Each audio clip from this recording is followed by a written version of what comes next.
It was an odd setup for a maritime duel. USS Borie, an aging Clemson-class destroyer, against a Type VII C U-boat, one of the Kriegsmarine's deadliest vessels. On November 1st, 1943, these two warships faced off in a fight to the bitter end, lit only by desperate searchlights. Once their primary weapons were disabled, the battle turned primal. Both vessels resorted to ramming each other into submission. In a fateful collision, the ships became entangled. Desperate sailors clambered onto their decks like pirates of old.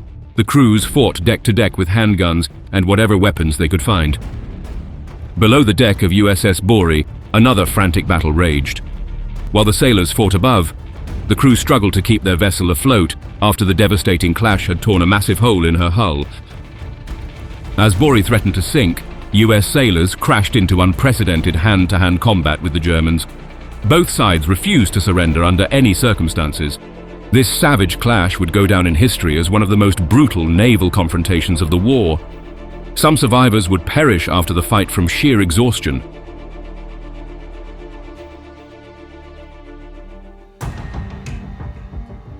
In November 1943, the Allied fleets fighting in the Battle of the Atlantic were finally turning the tide. After years of playing defense, nervously escorting convoys from America to Europe and praying they wouldn't be torpedoed by U-boats, they were ready to strike back.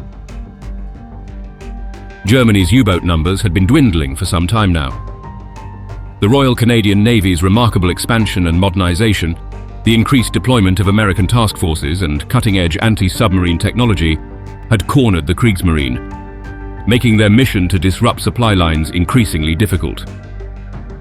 The swift production and deployment of American light aircraft carriers also threw a wrench into further U-boat attacks. Thanks to air support from these nimble carriers, the days when Nazi offensives could obliterate entire convoys were over. With the pressure easing, the Allied High Command was ready to send fleets on the offensive. It was time to hunt U-boats for a change. However, the most advanced ships remained dedicated to escort duties, ensuring the crucial supply lines to Britain stayed intact. Many of the ships assigned to seek and destroy Nazi submarines weren't top of the line. Take USS Borie, a Clemson-class destroyer designed in 1916 and built in 1920. Her technology and capabilities were hopelessly outdated. A specific flaw in her fantail design meant she couldn't make tight turns, making her far from ideal for anti-submarine warfare. Yet Lieutenant Charles Harris Hutchins, the commanding officer aboard Borie, and his crew were eager to leave behind the tedious escort duties and embark on their first hunt for German submarines.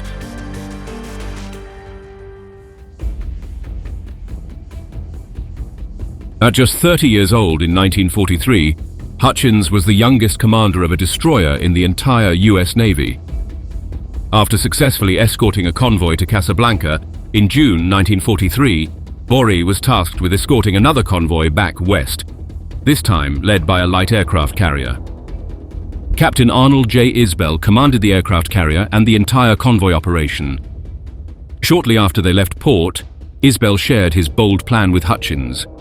They weren't just going to shepherd the cargo ships, they were going to hunt down U-boat concentrations and destroy them. Isbell's decision marked a seismic shift in the Battle of the Atlantic strategy. Instead of merely defending convoys, the escorts would now actively seek and engage enemy submarines. The goal was to protect their charges while also crippling the German U-boat campaign in the Atlantic. New high-frequency direction-finding sonars installed on American ships made this innovative tactic possible.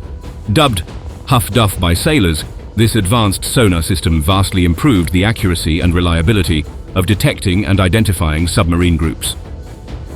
Additionally, breaking the German Enigma code allowed Allied ships to intercept U-boat transmissions, making it significantly easier to pinpoint their locations.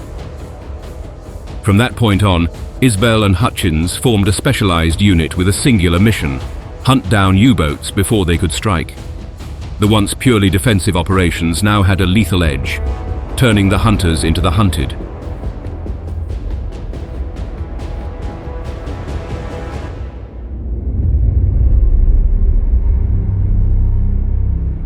The change in strategy proved highly effective. On the return trip to Casablanca, the task force sank up to 6 enemy U-boats and damaged 4 others without suffering any significant damage. The thrill of victory coursed through every man aboard USS Borie. On October 30th, 1943, the task force encountered a small group of submarines.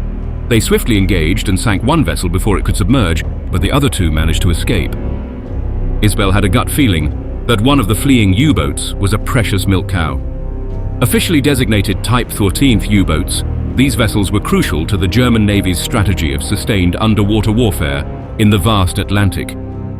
Their primary function was to serve as supply submarines, enabling attack submarines like the Type VII and Type IX to remain operational far from their home bases for extended periods. Milk cows were essentially underwater replenishment vessels carrying fuel, torpedoes, food, medical supplies, and spare parts. Without such logistical support, German U-boats would have to return to base frequently for resupply, limiting their patrol time and effectiveness in disrupting Allied shipping. The milk cows allowed these attack submarines to prolong their missions, significantly boosting the effectiveness of the German U-boat fleet. These supply submarines typically rendezvoused with attack U-boats at pre-arranged coordinates in the mid-Atlantic, away from heavily patrolled Allied areas. The milk cow would transfer its cargo to the waiting attack submarines during these covert meetings. This mid-ocean resupply capability extended the operational range and endurance of the German U-boat fleet, allowing them to operate as far as the Caribbean and off the American East Coast. Given their critical role, milk cow U-boats became high-priority targets for the Allies. They knew eliminating these supply submarines would severely hinder the German U-boat fleet's operational capabilities. Without logistical support from the milk cows, attacking U-boats would force them to return to their home ports more frequently, drastically reducing the time they spent disrupting Allied convoys. Understanding how valuable a target a milk cow was, Isbell wasn't about to let it slip away. He dispatched Hutchins and USS Borie after the U-boat. Upon hearing the news, the crew aboard the American destroyer was ecstatic. Hunting down such a prestigious target on their own promised a thrilling adventure. As the sun set, USS Borie steamed towards the area of the last contact. No one could have expected what awaited them.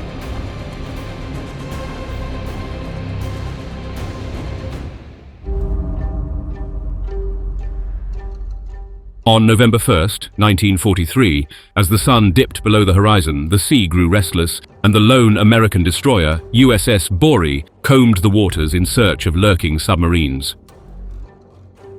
At 1:53 a.m., Borie's sonar operator picked up a contact. It was the Kriegsmarine U-405, a Type VII C submarine. This was no ordinary prey. The U-405 was a modern iteration of the classic German design, helmed by the seasoned Oberleutnant zur See, Rolf Heinrich Hauptmann, a veteran of the German Navy. Hauptmann had sunk numerous Allied ships, including the American Liberty ship SS Wade Hampton and the Norwegian ship Bonneville during his 6th patrol. Hauptmann, who was no greenhorn, was not easily caught off guard. However, he had been expecting the arrival of a milk cow for resupplies and had surfaced to recharge his submarine's batteries and vent it. The sea seemed to sense the brewing tension, growing even wilder with 30-foot waves, their crest illuminated by sporadic flashes of lightning. Borie's deck was a treacherous, soaked expanse as the crew fought to maintain their footing. A few minutes later, Hutchins made visual contact, a surfaced German U-boat, a prize ripe for the taking. Hauptmann and his crew found themselves in the worst position imaginable.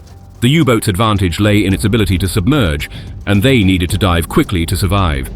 Hauptmann ordered his crew to dive, but the process would take precious seconds. Seizing the moment, the crew of Borie dropped a set of depth charges, aiming to cripple the enemy before they could slip underwater. Suddenly, a jarring malfunction caused all their depth charges to release at once, unleashing their entire supply in a single explosive volley. The sea erupted in a cataclysmic display of power, with geysers of water shooting skyward and the air filled with the deafening roar of detonations. The force of the explosions rocked Borie, sending her crew scrambling to maintain control. As the chaos subsided, all eyes strained to see the fate of the German submarine. Instead of sporadic controlled detonations, a chain of underwater blasts ripped the ocean apart in a spectacular explosion, that lifted Borie into the air for a few heart-stopping seconds. The disturbed sea raged with unprecedented ferocity around the American vessel, the surface churning in a violent display of raw power. After the commotion, the sailors aboard Borie were pale with shock, thankful to have survived such a devastating malfunction. However, there was a silver lining. No submarine could survive such an underwater cataclysm. The waters roared and frothed, gradually subsiding to reveal their grim aftermath. Yet the chained blasts did not deliver the expected finality. Instead, they forced the damaged U-405 to the surface, its hull battered and incapable of submerging again. The submarine broke through the waves like a wounded beast, smoke billowing from its structure. Now, the Germans had no choice but to face their fate on the surface. The crew of USS Borie readied themselves, their nerves taut as they prepared for the impending clash. The real fight was just beginning.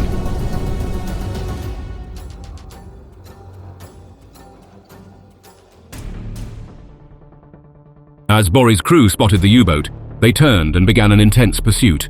With its searchlight piercing the dark waves, Borie approached the U-405, which was now unable to submerge. German sailors scrambled to man their deck anti-aircraft guns, but most were cut down before reaching it. The submarine's crew fired flare guns, and a sailor on the conning tower waved his arms, pleading for Borie to cease fire. Borie's captain, Lieutenant Charles Hutchins, ordered his men to hold their fire, but one sailor, having removed his headphones, didn't hear the command. He kept shooting, tragically striking the pleading sailor with a fatal blow. Robert Mayer, a first-class fire controlman and the gun director pointer on Borie, recalled, quote, "It was a sight that was to give me nightmares for months. The sea momentarily separated the ships, and in the chaos, some of the Germans managed to reach their anti-aircraft guns, opening fire on the approaching destroyer. The U-405 reacted swiftly, turning quickly to bring its torpedo tubes to bear on Borie's side. A direct hit from one of their powerful torpedoes could end the battle despite their dire situation. But Hutchins's sharp intuition served him well. He immediately recognized what the Germans were attempting. Despite Borie's crippled turning capabilities, he ordered the destroyer to maneuver hard, trying to avoid presenting a broadside target to the U-boat's torpedoes. Borie struggled to turn while the nimble submarine easily rotated, threatening to lock its torpedo tubes on the destroyer. Realizing that outmaneuvering the U-boat was a losing proposition, Hutchins decided their best chance was to ram the submarine and sink it in one mighty blow. Just before the sub could align its torpedo tubes, Hutchins bellowed, quote, "Stand by for a ram." As the destroyer approached ramming speed, it continued to unleash fire upon the German vessel. U-405's captain, Rolf Heinrich Hoppmann, tried to evade, but the sub turned too late. The stormy seas caused Borie to crash onto U-405's deck at a 30-degree angle. Borie pierced the submarine's hull and became stuck within the U-boat's frame. The vessels were so close that the destroyer's primary weapons became useless. With the U-boat's anti-aircraft gun disabled and its torpedoes out of reach, both crews faced a grim reality. They would have to resort to primal measures to finish this battle. The savage sea continued to rage around them, amplifying the chaos as the men prepared for a brutal, close-quarters fight.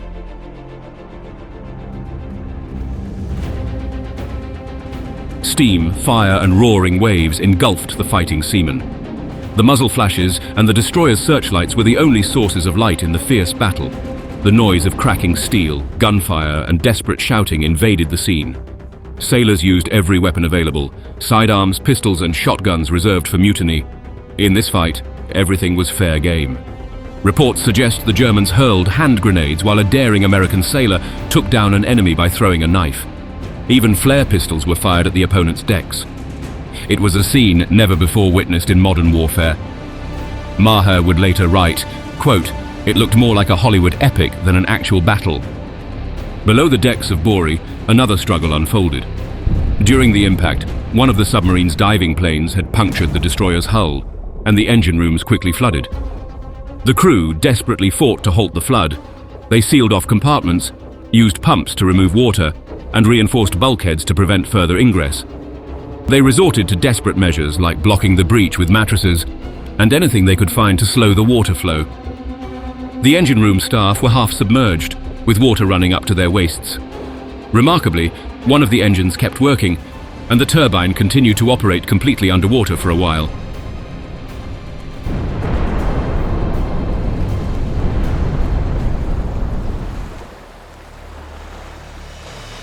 The situation was dire. The enemy submarine no longer had the means to sink Borie, but its own ramming action threatened to do the deed. The crew sent out distress signals and attempted to call for assistance from other Allied ships in the vicinity, desperately hoping for reinforcements to subdue the U-boat and aid the damaged destroyer. They were isolated, and help was far off. Borie's crew tried to use the ship's engines to reverse and pull away from U-405. However, this was challenging due to the damage sustained to the propellers and the entanglement of the two vessels. The ship's engines strained to pull away, but the damaged propellers made effective maneuvering difficult.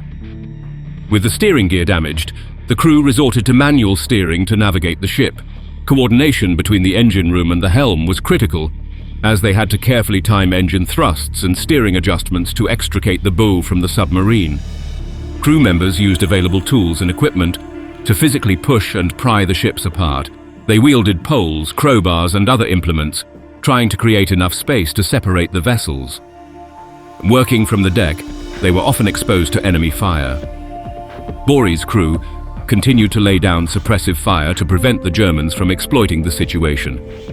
This kept the German sailors at bay and provided cover for those working to free the ship. The battle was a grueling test of endurance and ingenuity. With the sea raging around them and the threat of sinking ever present, the men of USS Borie fought desperately to save their ship and their lives.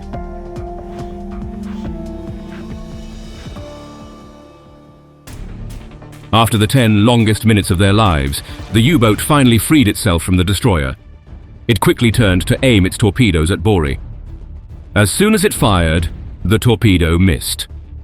Back on the American vessel, the main gun became usable again and began raining hell on the German submarine. The U-boat attempted to escape, but Hutchins had a different plan. He ordered the searchlights turned off and followed the damaged U-boat using sonar. Once in position, Borie's lights blazed back on and the battle resumed. The submarine fired another torpedo, which also missed. In response, the destroyer fired the last of its depth charges from a side-mounted gun, causing critical damage to the U-boat. In a desperate last-ditch effort, the Nazis tried to ram the destroyer. As the submarine drew close, Borie's main gun finally struck true, disabling the U-boat's engine. The submarine leaped from the water and came within yards of Borie. Dead in the water, the submarine became an easy target for the American destroyer. Before the Nazi commander could reignite the engine, Borie's main gun hit the rear exhaust port. The few remaining German sailors surrendered, and at 2:53 a.m., the U-405 sank and then exploded underwater. Hutchins would recall the moment. Quote, "When the submarine sank, there was a yell that went up from all hands. It probably could be heard in Berlin." The victory was decisive. Only a handful of German sailors survived, and all American sailors were alive, although several were wounded and exhausted beyond belief. However, the battle's brutality continued.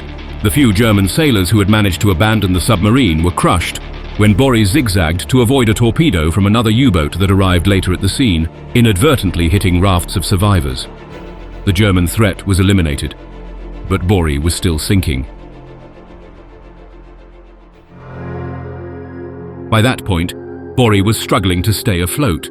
The collision with U-405 had severely damaged the destroyer's entire port side, and the engine room was almost completely flooded with bitterly cold, neck-high water.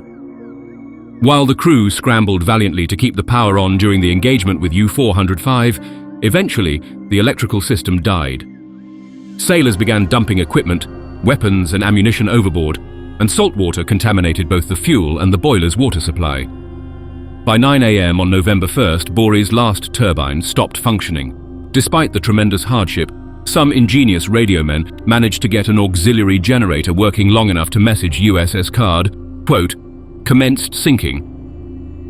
Card promptly launched 2 aircraft, and after one plane found the stricken ship 14 miles away, USS Goff and later USS Borie were deployed to the area. A few hours later, Hutchins ordered his crew to abandon Borie before scuttling her. The sailors, still in high spirits, awaited rescue aboard lifeboats. The wait turned lethal. 27 men died during the rescue effort due to the frigid water, the weather, and their injured and exhausted conditions, along with the imposing waves that constantly rolled the rafts. After the rescue, a combination of bombs from USS Card's planes and depth charges accelerated the sinking of Borie on the morning of November 2nd. Maher described, quote, "She still went down as a valiant lady." Hutchins received the Navy Cross for his bravery. Most importantly, his efforts would be engraved in history as the beginning of the end of Germany's U-boat supremacy. The Battle of the Atlantic had taken a decisive turn, and the Allies were no longer just defending, they were winning.